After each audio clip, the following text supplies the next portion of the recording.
বাংলায় একটা প্রবাদ রয়েছে, ওস্তাদের মাঠ শেষ রাত্রি।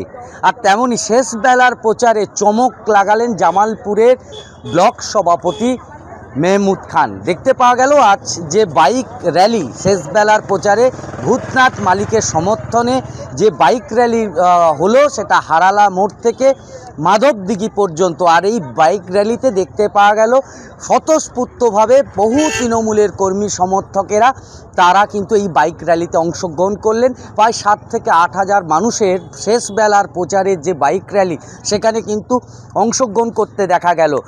মূলত বলা চলে যে গতকালকেই এই জামালপুর বিধানসভাতে বিজেপি প্রার্থী অরুণ হালদারের সমর্থনে এসেছিলেন, যেটা দেখতে পাওয়া গেছিলো যে অমিত শাহ।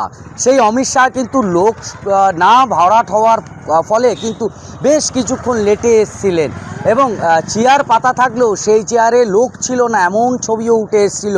আর আজ কয়েক ঘন্টার মধ্যেই মানে শেষ বেলার যে প্রচার তৃণমূল তারা কিন্তু সারছেন, সেখানে জামালপুরে ভূতনাথ মালিকের সমর্থনে প্রচুর সংখ্যক মানুষ তারা অংশগ্রহণ করলেন। দেখতে পাওয়া গেল কোথাও ম্যাটারোড ভ্যানেতেই দেখতে পাওয়া গেল বাজনার তালে তালে মহিলারা নাচলেন এবং কোথাও জয় বাংলা স্লোগানে উত্তাল হয়ে উঠল জামালপুর।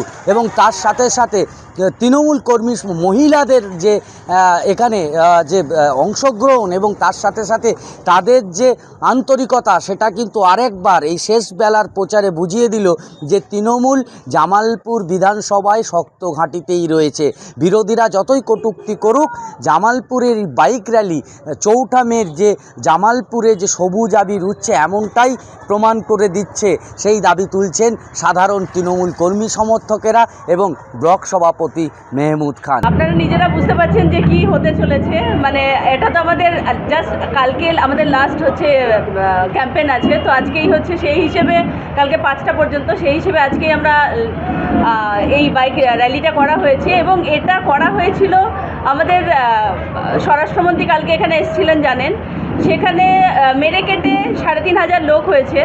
তো সেটা আজকে আমার মনে হয় ওনারা ভালো করে দেখুন যে আমাদের বাইক র্যালিতেই মোটামুটি 5,000-এর ওপর আজকে বাইক র্যালি হয়েছে। তো সুতরাং নতুন করে কিছু বলার নেই। আর আমাদের বাইরে থেকে কখনো লোক আনতে হয় না, যেটা ওনাদের ক্ষেত্রে করতে হয়।